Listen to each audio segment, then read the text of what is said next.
vous évoquiez tout à l'heure le discours de politique d'action générale du gouvernement. Vous avez suivi évidemment ce discours où Anatole Collinet-Makosso est revenu sur la lutte contre la corruption, les antivaleurs, beaucoup de choses. On a eu l'impression qu'il a résumé, en fait, il a relu un disque que les Congolais écoutent depuis presque 40 ans. Quelle impression avez-vous eue lorsque vous l'avez suivi? L'impression que j'ai eue quand je l'ai suivi, c'est qu'il y a un certain nombre d'aspects de notre vie politique et autres qui gênent les gouvernements. Il y a le problème de la conformité à la loi, parce qu'ils se sont rendus compte qu'en réalité, tous ne sont pas conformes. Il y a le problème de la lutte, ce qu'ils appellent la lutte contre les antivaleurs, mais ils ont montré leur impuissance. Ils essayent de tourner autour du pot, mais je constate qu'il y a des obstacles qu'ils n'en sont pas capables. Mais en fait, ils n'en sont pas capables. Mais parce qu'ils ne sont baignés dans ces scandales que les dignitaires du Parti congolais du travail, que les gouverneurs. Et c'est pour ça. Mais Christian, en matière de lutte contre la corruption, mais les dossiers sont nombreux. 14 000 milliards, malversation financière au fonds de soutien de l'agriculture, les bourses, les 6 milliards qui se dissipent chaque année sans laisser de traces, le trésor guette où des mandats d'arrêt internationaux avaient déjà été décernés, etc. Mais pourquoi on n'avance pas?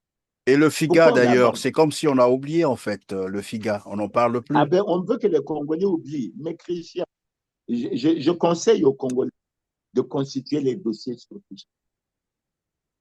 La nuit finit toujours par s'achever. Il y a un jour, je crois que nous serons au rendez-vous. Visiblement, il n'y a aucun signe qui change. Mais les Congolais sont inquiets parce qu'ils ont découvert qu'à travers ce programme, on risque de brader tout le patrimoine que nous avons. Mais c'est aux Congolais d'être vigilants. Et moi, je terminerai l'émission en disant ceci. Si nous faisons ces émissions, c'est pour que les Congolais prennent conscience. Qu'ils prennent conscience pour pas, mais puis qu'ils prennent conscience pour prendre le destin de leur pays entre leurs mains. Et ils en sont capables.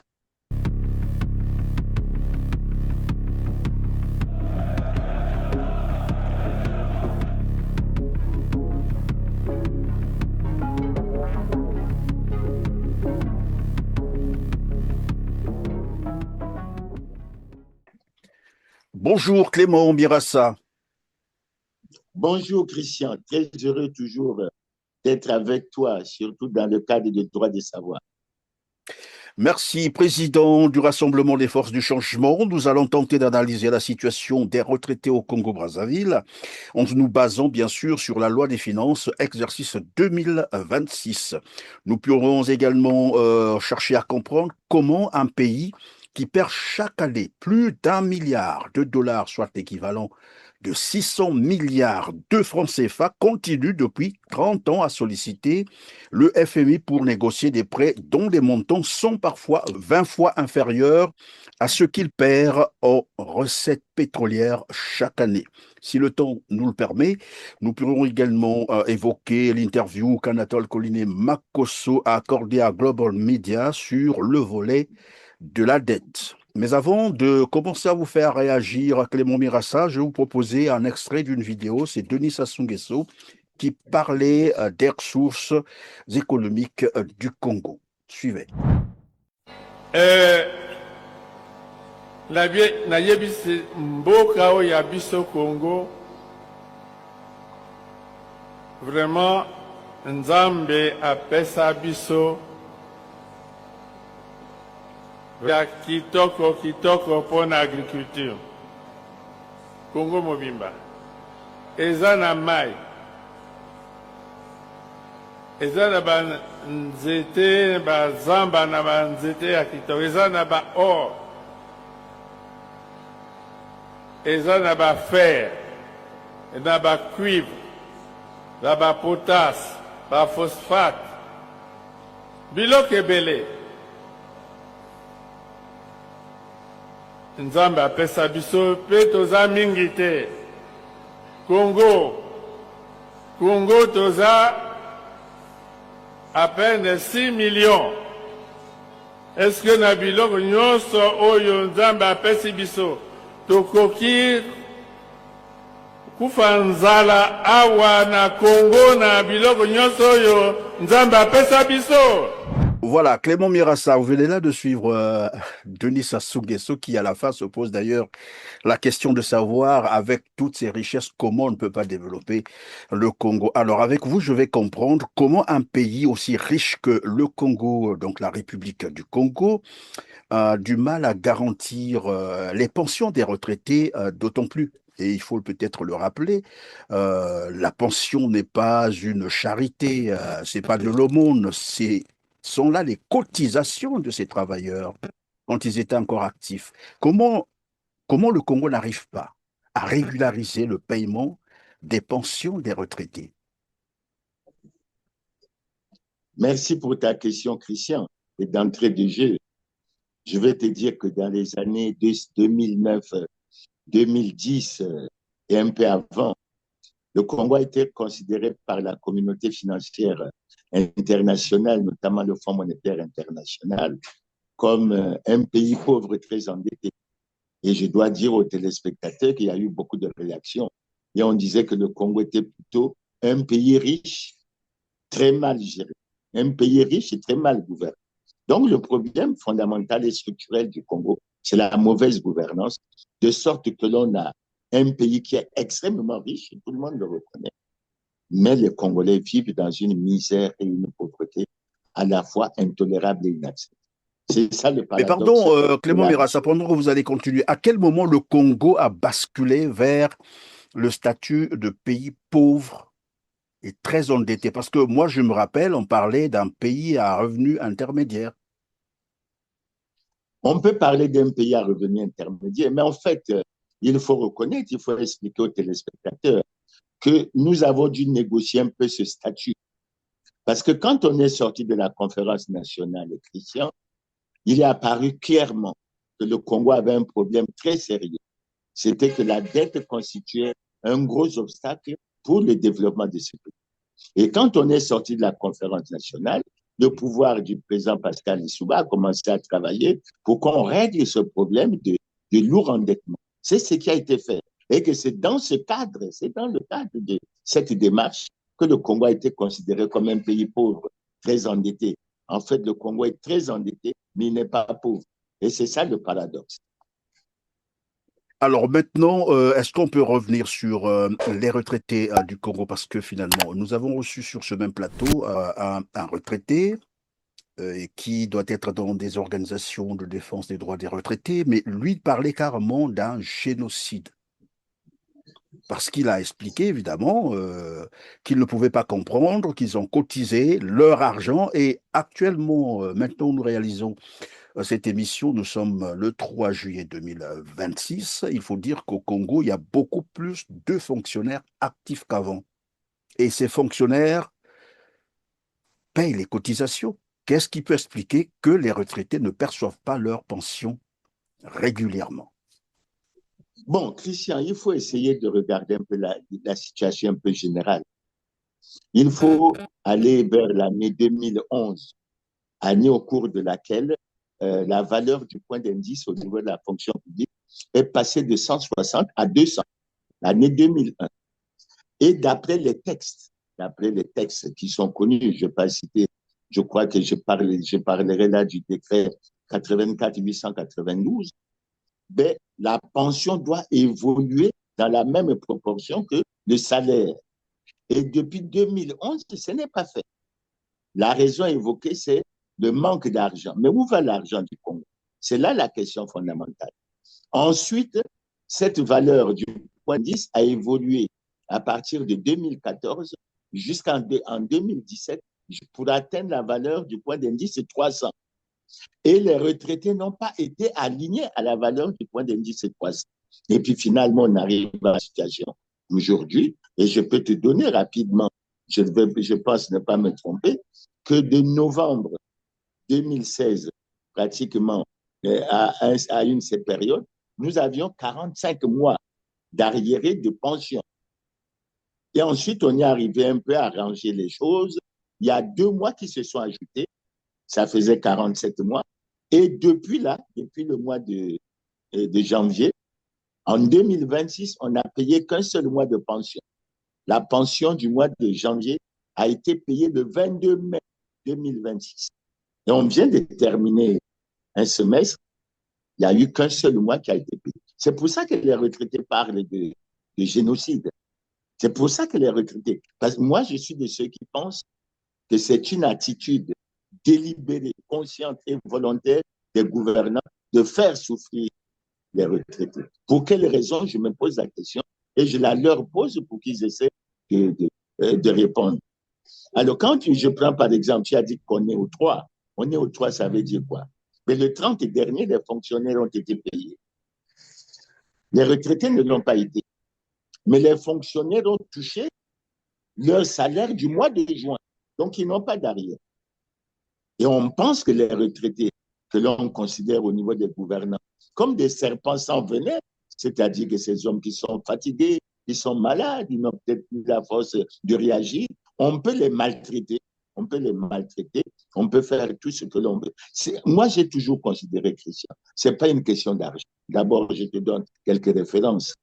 Nous avons un compatriote qui est en France, M. Alphonse Maboussou, qui a fait une étude, qui a fait une réflexion à un moment donné et qui a fait ressortir clairement que pour le Congo, il y avait, et moi j'étais surpris quand ce chiffre était sorti, 133 000 milliards de francs CFA qui étaient dans les cimetières, enfin, dans les paradis fiscaux, etc.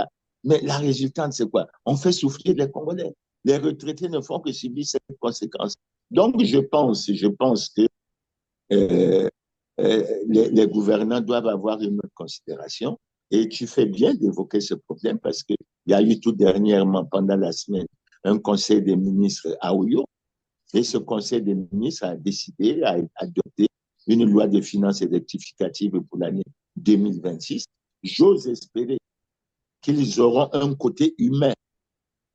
Je ne parlerai pas humaniste. Oui, mais qu'ils auraient pardon, un côté humain. Clément Birassa, avant la loi de finances rectificative, euh, la loi initiale elle-même, 2026 prévoit, qu'est-ce qu'elle prévoit pour les retraités? Est-ce que vous avez eu à consulter cette Non, loi? j'ai une indication. J'ai réfléchi sur la question. La loi des finances initiale 2026 a prévu, soi-disant sous la rubrique cotisation sociale en faveur de la crête, 66 milliards de francs. Nous apprenons, mais ce n'est pas clair, c'est opaque toute cette gestion. Même si on parle au Congo de digitalisation, etc., c'est opaque. Alors, sur les 66 milliards de prévus, il semblerait, mais c'est vraiment douteux, que pour payer une pension actuellement, il faut 13 milliards par mois. Mais si vous divisez les 66 par 13 milliards, ça vous fait 5 pensions. Ça veut dire quoi? Ça veut dire que le gouvernement a élaboré, a adopté un budget qui a été proposé à l'Assemblée, au Sénat, les représentants du peuple, en ayant en tête l'idée que pendant cette année, ils ne toucheront que 5 mois de pension sur 12. C'est très méchant, et ce n'est pas du tout intéressant. Alors, c'est pas du tout intéressant, comme vous l'avez dit, et on se poserait tout de même la question de savoir, les députés qui votent, qui approuvent cela, est-ce qu'ils ont conscience la misère dans laquelle ils plongent? Cette couche aussi vulnérable de la société congolaise, bah, après chacun pourrait donc apprécier. Alors, Clément Mirassa, évidemment, lorsque nous parlons des retraités, c'est-à-dire de la pension, on peut aussi parler des bourses des étudiants, ben, de certains fonctionnaires aussi qui aujourd'hui accusent plus de 100 mois d'arriérés de salaire. Moi, je reviens sur les 600 milliards de francs CFA que perd le Congo sur ses recettes pétrolières, annoncées dans un rapport, bien sûr, de publier ce que vous payez. 600 milliards, lorsque j'essaie d'évaluer 600 milliards de francs CFA, c'est 3 fois le budget du programme bah, que tout le monde connaît, Eau pour tous. C'est aussi 5 fois le programme 12 hôpitaux généraux. Les 12 hôpitaux généraux au Congo ont coûté la construction, hein, parce que c'est ça le programme. C'était 115 milliards. Au pour tout, c'est 193 milliards. Je peux continuer comme ça des exemples en parlant par exemple des bourses des étudiants, puisque Sassou Nguesso parle annoncé, je crois, il affirmait que c'était 3 milliards par année, alors qu'on sortait 9 milliards. Donc, si on considère que c'est 3 milliards par année, 600 milliards de francs CFA qui se volatilisent comme ça, c'est l'équivalent de 200 années, 200 ans de bourse des étudiants. Et donc, cet argent se volatilise comme ça, se perd dans la nature. On n'a jamais expliqué aux Congolais comment et pourquoi, où va cet argent. Mais on nous parle aussi des décotes pratiquées par ce gouvernement. On ne sait pour quelle raison. Je vais vous proposer de suivre un extrait de Mathias Nzon qui parlait de ces décotes et où va cet argent. Suivez. Parce que la décote est exagérée. Moi, quand j'étais ministre des Finances, la décote était de 1,5 $. Moi, aujourd'hui, la décote dépasse les 6 $. Est-ce que la nature a changé en Oural, en mer du Nord et en Amérique? Ça n'a pas changé. Et le pétrole congolais n'a pas changé. C'est toujours les mêmes. Oui. Pourquoi la décote est passée à 6,5 $? Donc, c'est des choses qu'il faut regarder de très près. Donc, mon problème, c'est refaire, restaurer la liquidité de l'État pour que ce qui appartient à l'État rentre dans les caisses de l'État. Parce que la SNPC est censée vendre le pétrole à part du Congo, c'est exporté, mais l'argent n'est jamais rentré dans notre pays. Jamais, jamais, jamais. Personne ne viendra vous dire qu'on a vendu tant de cargaisons que tel jour, le produit des cargaisons est rentré dans le trésor congolais. Ça n'existe pas. Mais cet argent reste où? Il est où? On sait. Il est placé dans les paradis fiscaux, dans des comptes des particuliers. Le trésor congolais n'a pas un compte à l'extérieur. Pourquoi ça? Voilà pourquoi je dis, en mettant fin à une pratique aussi ignoble, nous allons restaurer la liquidité de l'État. Changer les règles de jeu à la gestion financière de l'État, c'est un petit problème, ça ne nous prendra pas de temps. J'ai dit en 100 jours, ça sera rétabli. Voilà, alors lorsque nous avons tout cet argent qu'on perd chaque année, je répète, 600 milliards de francs CFA, c'est beaucoup d'argent. Et je reviens sur les retraités. Vous avez dit l'année 2026, le montant, donc le budget est à 66 milliards, c'est ce que j'ai cru comprendre, donc l'équivalent de 5 66 mois. milliards en termes de cotisation sociale à l'endroit de la CREF. Donc 5 mois de pension, c'est ça. S'il est exact que par mois, mais lorsque vous il dites faut s'il 13 est milliards, exact, attendez, si on passe en place si, ça veut dire qu'on ne connaît pas le montant exact ou le budget on ne le exact. connaît pas. On ne le connaît pas. Et je crois que c'est le moment de féliciter la CCA, la Caisse congolaise d'amortissement, qui a fait l'effort pour que, au niveau de la dette aujourd'hui, on ait des chiffres, qu'on ait des choses sur lesquelles on peut travailler. Mais au niveau de la crève, notamment les retraités, les fonctionnaires, ben, on ne connaît jamais combien on est, on ne connaît jamais. C'est opaque, c'est caché. Mais lorsqu'on a sur les réseaux sociaux un certain nombre d'informations qui indiquent qu'il semblerait qu'il y ait des gens qui sont extérieurs à la crève, qui interviennent pour extraire de l'argent à des montants extrêmement élevés, qui ont soi-disant qui font des transferts de 500 millions, tout ça en France, mais on se rend compte qu'en réalité, il y a véritablement problème. Et on peut se poser les questions. Où sont les organes de contrôle? Où est la haute autorité de lutte contre la corruption? Où est l'inspection générale d'État? Donc, il y a le Congo, ce que tu poses comme problème, Christian, le Congo a un problème de gouvernance. Ce problème n'a fondamentalement jamais été résolu. Et est-ce que les gouvernants veulent réellement le résoudre? Et moi, ce qui me concerne, j'assume cela, mais je n'ai cessé de dire que les gouvernants protègent les responsables des scandaleux crimes économiques et financiers. Et on peut épiloguer. Donc, quand tu parles de la disparition, etc., il faut que tu saches, il faut que les Congolais sachent que le Congo est classé parmi les pays les plus corrompus du monde. Son indice de perception de la corruption varie entre 22 et 23 sur 100, donc véritablement médiocre. et prenez un peu de documents, des programmes d'action du gouvernement qu'Anatole Collinet-Makosso a préparé d'une certaine manière devant l'Assemblée. Mais on ne parle pas de lutte contre la corruption, on en parle de façon extrêmement timide. On en parle de façon extrêmement timide. Donc, nous avons un système où, à mon avis, on privilégie l'enrichissement d'une petite minorité. Et c'est pour ça, Christian, quand tu fais l'analyse de la situation congolaise, tu comprends que les gouvernants actuels ne veulent pas faire de déclaration de patrimoine depuis 2002.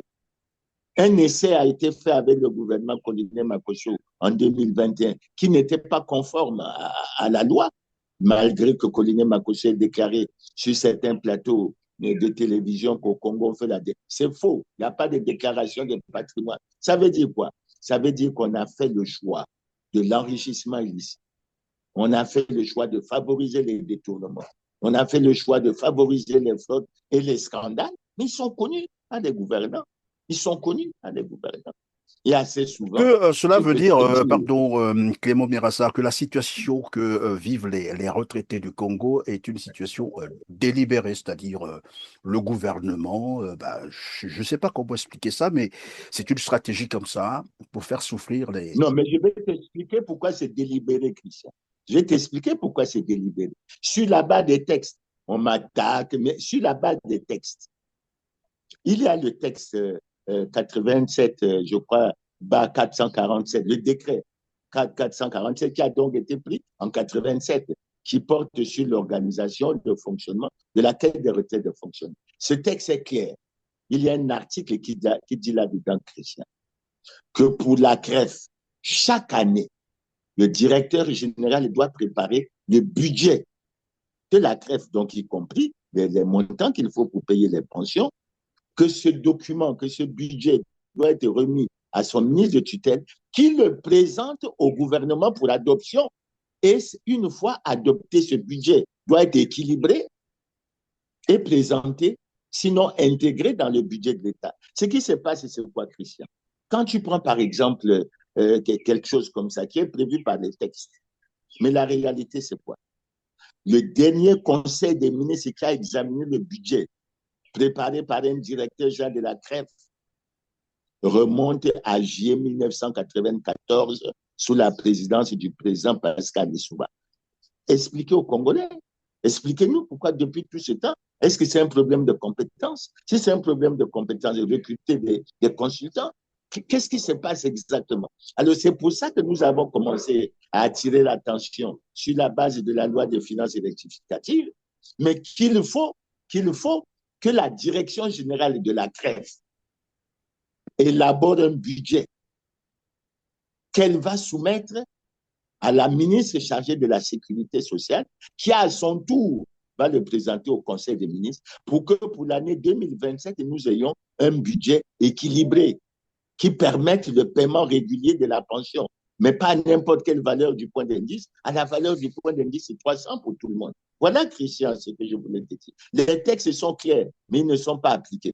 Puis ce n'est pas étranger. Vous savez que dans ce pays, il y a un problème de violation dans l'impunité totale des lois et règlements de la République. Merci Clément Mérassa, on va passer à l'autre volet, c'est la dette du Congo. Vous avez entendu Anatole Collinet-Makosso s'expliquer, réitérer euh, que la priorité du gouvernement congolais serait de payer la dette. Et nous savons qu'en 2022, vous vous souvenez, il intervenait sur le plateau de TV5 pour dire le Congo travaillait pour réduire sa dette, c'est-à-dire la ramener vers les critères de convergence de la CEMAC, c'est-à-dire à 70% du PIB. Et au premier trimestre 2026, finalement, la dette, je ne sais pas si elle a été réduite, puisque lui-même il parle d'une dette réduite, alors que moi je constate qu'elle a été finalement, elle a encore augmenté, puisque nous parlons maintenant de 92% du PIB. Bon, moi je n'arrive pas, je ne suis pas économiste, hein, je veux juste comprendre. 2026, nous passons à 92%. Anatole Collinet-Makosso pense qu'il a travaillé, il a œuvré pour réduire la dette, parce que c'est en fait la raison évoquée pour laquelle on n'arrive pas à payer ou à régulariser les pensions, les bourses, à donner de l'eau potable aux Congolais, l'électricité stable, les voiries urbaines, s'il faut le dire comme ça. En fait, tout ce qui est service de base, parce que le Congo paierait, disons, à sa priorité vers la dette. Comment expliquer ça? Comme je l'ai dit tout à l'heure, est-ce que vraiment la dette a-t-elle été réduite ou on est resté, bah, je ne sais pas, dans le statu quo, c'est ça? Essayez de nous expliquer un peu là. Christian, ça me fait rire un peu, mais je rigole un peu quand je suis la stratégie du gouvernement à travers les déclarations du Premier ministre. Mais cette stratégie ne tient pas le coup. Pourquoi? Parce qu'ils ont pris l'option de ne présenter à la population que des pourcentages. Mais je te rappelle, Christian, que lorsque notre dette a été réduite de façon significative en 2010, elle se situait à 1565 milliards de francs CFA, ce qui représentait à l'époque près de 25,70% de notre PIB. Mais elle a évolué. Et quand on est arrivé vers les années 2016, mais nous touchions déjà les 70% recommandés par la communauté, la CEMAC. Alors aujourd'hui, le Premier ministre nous fait, parce qu'il faut pas oublier une chose, lorsque le Premier ministre était sur un plateau de télévision, en France, il avait dit quoi? Que c'était à 91% et qu'on était en train de cheminer pour atteindre les 70%. Un de vos chantiers principaux, c'était de redresser la situation financière. Vous en êtes où aujourd'hui? Déjà rétablir la confiance avec les partenaires techniques et financiers, notamment les bailleurs, le Fonds monétaire international, la Banque mondiale. Et ça, vous constatez que c'est quelque chose d'acquis.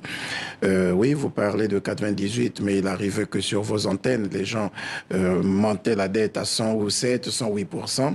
Toujours est-il qu'effectivement, tout est en train de rentrer dans l'ordre. Aujourd'hui, elle est à combien? Elle est autour de 91%, si je ne m'avance pas trop, mais 91%. Une baisse de 7 points. Oui, déjà. Et l'objectif pour nous, c'est de réussir à atteindre les critères de convergence de la CEMAC, c'est-à-dire ramener la dette à 70%. On espère pouvoir y arriver. Maintenant, il semble qu'elle est autour de 92%. Donc, en réalité, depuis qu'il était en France jusqu'à maintenant, ça n'a pas bougé. Mais ce qu'il ne dit pas aux Congolais. Et c'est pour ça qu'il y a comme une malice, une ruse du gouvernement à présenter ces chiffres. Mais il faut dire aux Congolais que maintenant, cette dette dépasse les 9 000 milliards de francs CFA. C'est pour ça qu'on ne veut pas la présenter en termes de chiffres. On veut la présenter en termes de pourcentage, sans indiquer aux téléspectateurs quel est le montant, la valeur absolue que cela représente. Maintenant, aujourd'hui, Christian, la dette, le problème, c'est quoi? Mais nous disons qu'en 2010, elle a été réduite. Une fois qu'elle a été réduite, ça a fait quoi? Mais ça a permis, ça a ouvert des perspectives de développement au niveau du Congo.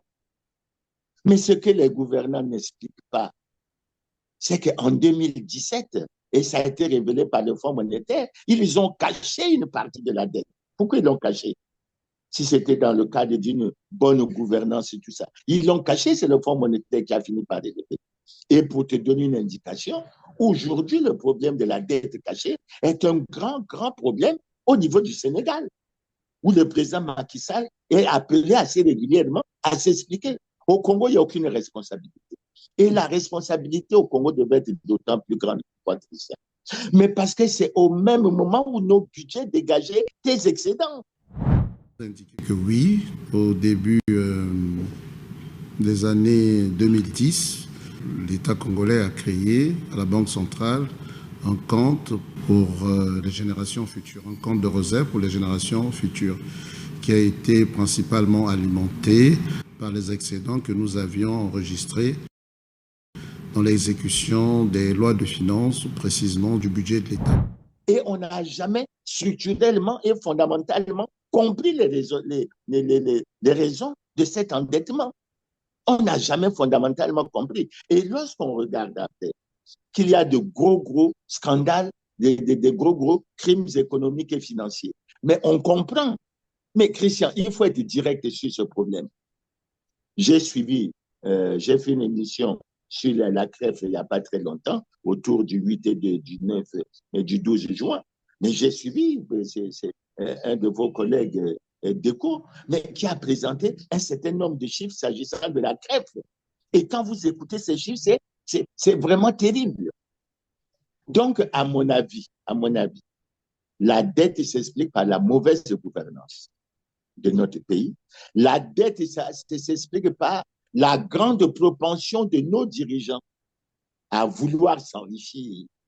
Et c'est pour ça que vous avez des informations comme 6 Congolais qui détiendraient 5 500 milliards dans les paradis fiscaux. C'est comme ça que vous pouvez apprendre maintenant, grâce aux réseaux sociaux, que le caissier principal de la CREF a pratiquement fait un transfert de 500 millions de francs. Et quand on l'a appelé pour qu'il se justifie, il a disparu pour toujours, mais parce qu'il ne peut pas justifier cet argent. Et quand on analyse la situation macroéconomique du pays, on a le sentiment qu'il y a comme au niveau de la gouvernance de ce pays, selon le principe énoncé par le président Lissouba, chacun a sa part, qu'il y a comme une répartition d'un certain nombre de structures productrices d'argent, mais qui permet aux gouvernants de s'enrichir. Sinon, comment ils expliqueraient les richesses qu'on a? On voit il n'y a pas longtemps un ministre, on a vendu, je crois, sa propriété au Portugal, je ne sais pas moi, à 8 millions d'euros, etc. Tout ça, mais c'est le fait d'un enrichissement illicite. Mais ce qu'on ne comprend pas, Christian, c'est que les structures qui sont mises en place, comme la haute autorité de lutte contre la corruption, les autres structures, les organes, mais ils ne fonctionnent pas. Ça veut dire qu'ils font, pour moi, ils font partie intégrante de ce système qui permet l'enrichissement d'une minorité. Et c'est pour ça que le gouvernement se retrouve en porte-à-faux. Pourquoi? Quand vous regardez le budget, la loi rectificative qu'ils ont présentée, ils disent quoi?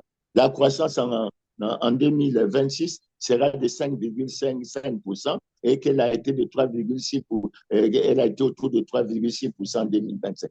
Mais qui profite de cette croissance, Christian? Mais ceux qui profitent, c'est une petite minorité qui s'enrichit énormément au détriment de la population. Et comme il y a une impuissance à régler ce problème, parce que je vais te faire un petit commentaire, quand j'ai suivi le programme d'action du gouvernement présenté par Anatole Koliné-Makosso, ce qui m'a fait sourire, c'est quoi? La première mission qu'on lui a donnée, c'est de faire augmenter les recettes à 5 000 milliards. Moi, j'en ai rigolé. Christian, la première mission qui devait être donnée au chef du gouvernement et au premier ministre Koliné-Makosso, c'était la récupération de l'argent qui a été dilapidé du trésor public. Mais pourquoi on ne lui donne pas cette mission? Mais parce que ceux qui ont dilapidé cet argent, ce sont les dignitaires du PCT, ce sont les gouvernants, et ils sont bloqués. Et c'est pour ça que dans beaucoup de dossiers, aujourd'hui, ne peut pas dire, nous contredire là-dessus, pourquoi? Mais prenez le détournement des 9 milliards à la CREF. Qui en est responsable? Prenez les bourses. C'est le président de la République qui nous a dit il fallait 3 milliards pour payer les bourses, mais on sort 9 milliards et il y a 6 milliards qui se dissipent. Quelle est la suite?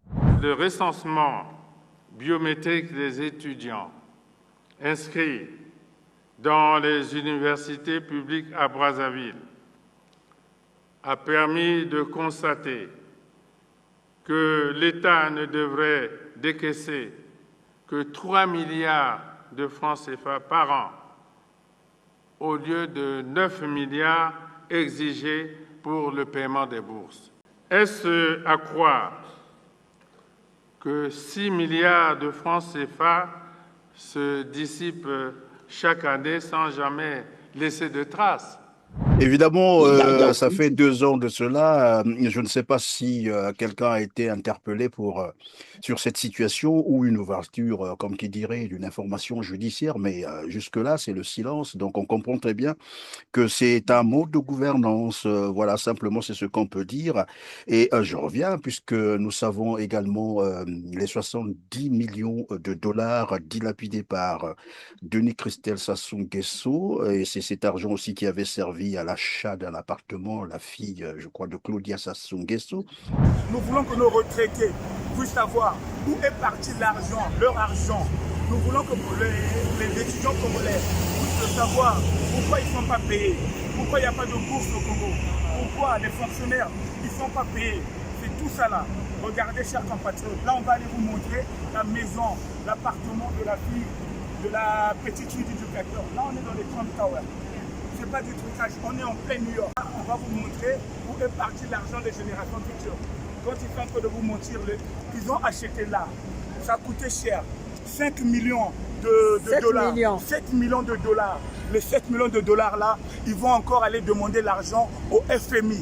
Vous voyez l'hypocrisie. Toutes ces informations sont connues, mais la justice congolaise ne s'auto-saisit jamais. Et tout à l'heure, vous évoquiez la situation de Gilbert Ondongo, à qui on a presque saisi une villa, qui a été vendue d'ailleurs aux enchères. Il bénéficie d'une vue sur la mer, de 3 étages, d'une salle de cinéma et d'un terrain de golf de 4 nids. À l'intérieur, caché dans 2 coffres-forts, l'APG a découvert en 2016 8 millions d'euros de billets qui n'ont jamais été réclamés jusqu'à présent.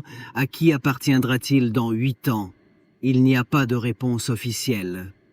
Cependant, le manoir actuellement proposé aux enchères pour un prix de départ minimum de 8,2 millions d'euros est destiné à devenir la propriété du ministre congolais des Finances, Gilbert Ondongo. Ce dernier a été interpellé dans le cadre de l'opération Failed Atlantic, qui a également abouti à l'arrestation de 2 hommes d'affaires, José Vega et Paulo Santana Lopez, étroitement liés à la famille présidentielle de ce pays africain. Riche en pétrole, il est une clientèle cible idéale pour la société Asperbras brésilienne, avec laquelle Veiga reste en contact. El Apos, enquête porte sur 21 accusés qui, en apo, n'ont pas encore été inculpés et porte sur des infractions de corruption liées au commerce international impliquant le Portugal, le Brésil et la République du Congo. Il existe également des soupçons d'organisation criminelle et de trafic d'influence. Participation économique au commerce, au blanchiment d'argent et à la fraude fiscale. Les biens saisis comprennent une autre maison à Casquet et 2 voitures de grande cylindrée. Cette Porsche, par exemple, d'une valeur de près de 80 000 euros, qui est désormais également en vente aux enchères électroniques. Tout ça, c'est l'argent volé au Congo. Et voilà, qu'on transfère ailleurs. Et après, on finit par perdre tout cet argent. Mais personne n'est interpellé. Dans le même temps, on continue à courir après le FMI. Et là, nous apprenons que le gouvernement congolais venait encore d'ouvrir les négociations avec le FMI. Est-ce que c'est vraiment ça la solution, Clément Mirassa? Depuis 30 ans, on ne fait que cela. Christian, j'ai suivi dans ce pays en tant que responsable certains aspects du programme d'ajustement structurel. Et je peux dire qu'il y a des choses, quand j'y réfléchis, il y a des regrets. Parce qu'à cause de ces programmes, nous avons fait perdre des structures comme l'OCV, l'Office des cultures vivrières. On a fait perdre des structures comme l'OCC, l'Office du café et du cacao. On a fait perdre des structures comme l'OCR pour l'entretien routier, etc. Non, je crois qu'il faut qu'on ait le courage. Et moi, je suis heureux parce qu'une fois, j'ai fait une émission avec toi et tu as refait passer un message où le président Denis Sassou Nguesso disait qu'il ne connaît pas d'exemple où le FMI a développé le pays. C'est ce que l'actuel président de l'Assemblée du Sénégal, Ousmane Sonko, a décrit au cours d'un séminaire qui a été organisé et où on a dit que le FMI n'est pas fait. Mais écoute, Christian, soyons sérieux. Nous-mêmes, soyons sérieux. Il y a des vols et des détournements dans votre pays.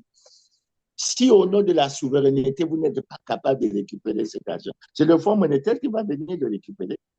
Et si vous n'êtes pas capable de lutter contre la corruption, de lutter contre les détournements, la fraude, etc., Christian, que signifie l'accélération de la marche vers le développement? C'est de la démagogie, Christian. Pure démagogie. On ne développera pas ce pays tant qu'on n'ira pas vers... Et je fais un parallèle avec ce qui se passe. Nous suivons dans ce pays depuis un moment une opération qu'on appelle Koulouna Zéro, bébé noir zéro. Elle est dit-on motivée par quoi? Mais par le fait que le comportement de ces jeunes perturbait la paix, ne permettait pas, etc.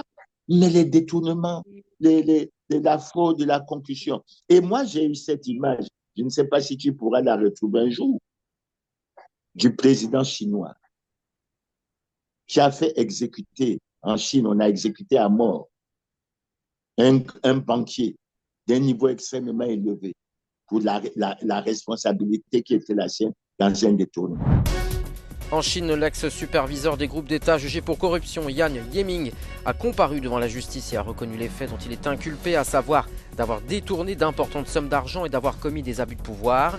Il a fait les frais de la campagne d'assainissement de l'administration menée tambour battant sous l'égide du président Xi Jinping. Et quand vous suivez le Premier ministre de Singapour, quand il parle de la lutte contre la corruption, il dit quoi? Il faut commencer par le haut de l'escalier, ce qu'on appelle les gros poissons, pas les tout petits là. Je te prends un exemple, Christian, et ça me choque. Quand je prends l'exemple de la crève, j'y reviens. On me dit que j'ai une fixation. Non, c'est les informations que j'ai. On a vu un moment sur la télé congolaise, il y avait beaucoup de messages que l'on passait. Comme quoi, il y avait un chauffeur qui avait détourné 5 millions ou 5 millions 160 000. On a braqué les télévisions, tout ça. On l'a rattrapé. Et quand on l'a rattrapé, il avait, semble-t-il, sur lui 2 millions de francs, on les a récupérés. Mais lorsqu'on dit qu'il y a un responsable au niveau de la crève qui a fait un transfert de 500 millions et qui a fui pour aller le justifier, pourquoi la CED disparaît? Donc, à partir de ce moment, nous comprenons valablement les choses. Christian, je dis, et ça, c'est moi qui l'assume, nous ne développerons pas ce pays tant que nous n'aurons pas pris l'option sincère, franche, de dire tolérance zéro pour les détournements, tolérance zéro pour la corruption et autres, et ça permettra de mettre dedans. Soki ezalaka te mokonzi te bango moko na moko nakoki kotelemisa boye nalobi yo ozalaka boye osalaka boye oyibaka awa. Que dit François Nguimbi sur ce transfert de 500 millions de francs? C'est beaucoup d'argent quand même. Ben, le transfert n'a pas été fait par lui, d'après ce que j'ai compris. Ben, c'est lui le directeur général de la CREF. Non, moi, je suis tenté de te dire, que si j'avais à me poser une question là-dessus, c'est de dire si le caissier principal ou le caissier en chef peut se permettre de transférer 500 millions en France, mais son chef de service, son directeur et finalement son directeur transfère combien? Mais c'est ça la mission de la CID. Et nous avons aujourd'hui la chance, Christian, l'avantage d'avoir un ministre de l'Intérieur et de la décentralisation qui est allergique aux antivaleurs. Et nous osons espérer qu'il va avoir... Nous, ce que nous voulons, c'est la clarté. C'est pas, nous n'accusons personne, mais lorsqu'il y a ce genre d'informations, et je crois que les personnes elles-mêmes devraient se battre. J'ai vu dans certains cas, certains faire des démentis, mais quand on arrive à ces sommes-là, qu'on ne fasse pas des démentis, je sens qu'il y a véritablement promessé aux organes qui sont chargés de faire ce travail, d'édifier les Congolais sur la situation réelle. Voilà, nous sommes presque à la fin de cette émission. Clément Mirassa, je veux revenir sur, évidemment, la dette du Congo, mais toujours sur ces négociations avec le FMI qui viennent d'être d'ailleurs lancées. Et Anatole Koliné-Makosso présente cette approche comme, il a dit lui-même, je le cite, c'est un outil de management économique.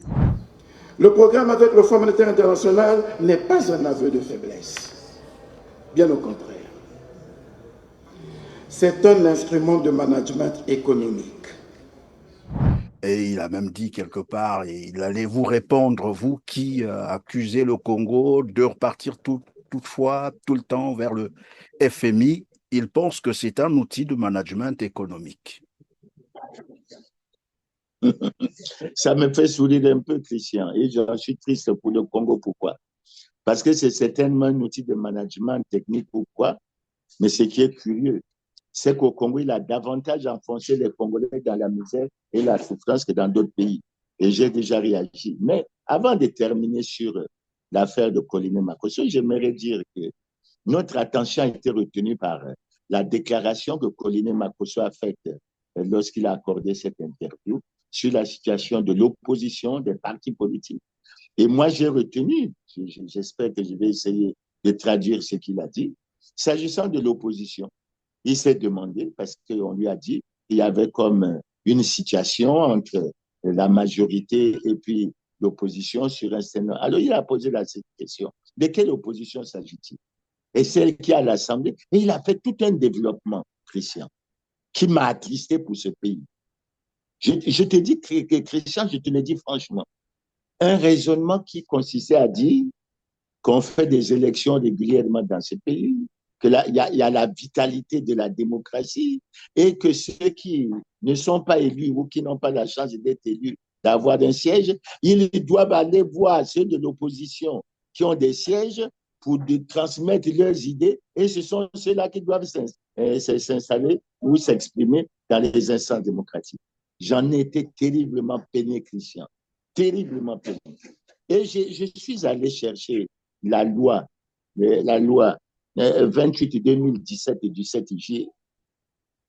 Je suppose que c'est le gouvernement, je ne sais pas si c'est de Colline Makosso ou de Clément Mwamba, mais en fait, c'est le PCT, c'est le Parlement du PCT qui l'a adopté. Parce que j'ai été surpris de constater que le Premier ministre ne connaissait pas la réalité congolaise en ce qui concerne le fonctionnement de l'opposition et des partis. Et c'est pour ça que lorsque je prends la loi déterminant le statut de l'opposition politique, je prends l'alinéa 2 de l'article 1er qui dit ceci. L'opposition politique est constituée par l'ensemble des partis et ou groupements des partis politiques ne soutenant pas l'action du gouvernement. Et on continue. L'opposition politique est parlementaire et extra-parlementaire. C'est la loi qui le dit. Hein. L'opposition politique est parlementaire et extra-parlementaire. L'opposition politique est parlementaire quand elle est représentée à l'Assemblée nationale et ou au Sénat et extra-parlementaire lorsqu'il n'y est pas représenté. Et l'article 2 de cette même loi dit l'opposition politique participe à l'animation de la vie politique nationale. Et Colline Makosso, qu'est-ce qu'il fait? Mais il nous propose d'aller à l'UPADES, d'aller voir l'UPADES pour que ce soit. Mais l'UPADES vote déjà le budget de l'État. Ça veut dire que l'UPADES adhère à la vision politique du PCT qui est traduite à travers le budget. Je vais aller voir l'UPADES, pourquoi? Et ensuite, j'ajoute, peut-être que le Premier ministre ne le sait pas, mais moi je le sais, l'UPADES n'est pas en conformité avec la loi. Le chef de file de l'opposition n'est pas en conformité avec la loi. Ce n'est pas une attaque personnelle, c'est une lecture des textes. Il en est de même de l'UPADES. Et j'ai préféré dire au Premier ministre, mais que le Premier ministre lui-même est dans une situation délicate, Christian, parce que le Premier ministre a violé l'article 50 de la Constitution, qui dit que tout citoyen a le devoir de se conformer à la Constitution et aux lois et règlements de la République. Le Premier ministre a violé l'article 55 de la Constitution, qui dit que tout citoyen élu ou nommé à une autre fonction publique est tenu de déclarer son patrimoine lors de la prise des fonctions et à la cessation de celles-ci. Colline Makosso a démissionné le 17 avril. Il y a eu cessation de fonctions. Il n'y a pas eu de déclaration de patrimoine. Il a été reconduit le 23 avril. Il n'y a pas eu de déclaration de patrimoine. Et je continue. Il a fait sa déclaration de politique d'action, politique d'action du gouvernement. Il a fait cette déclaration le 22 juillet, mais il n'a pas pris ses fonctions le 22 juillet, parce que lorsque son gouvernement a été renouvelé le 23 avril, je parlais de G, le 23 avril, ces ministres ont fait leur passation de service entre le 27 et le 29 avril. Ça veut dire quoi? Ça veut dire que le Premier ministre avait déjà pris ses fonctions. D'ailleurs, on l'a vu, il a tenu des conseils des ministres, il a participé à des conseils des ministres, il a présidé des conseils de cabinet, il a même signé une note de service relative à l'affaire des enfants et il vient faire. Alors, on est dans un pays où les gouvernants violent allègrement les lois et règlements de la République.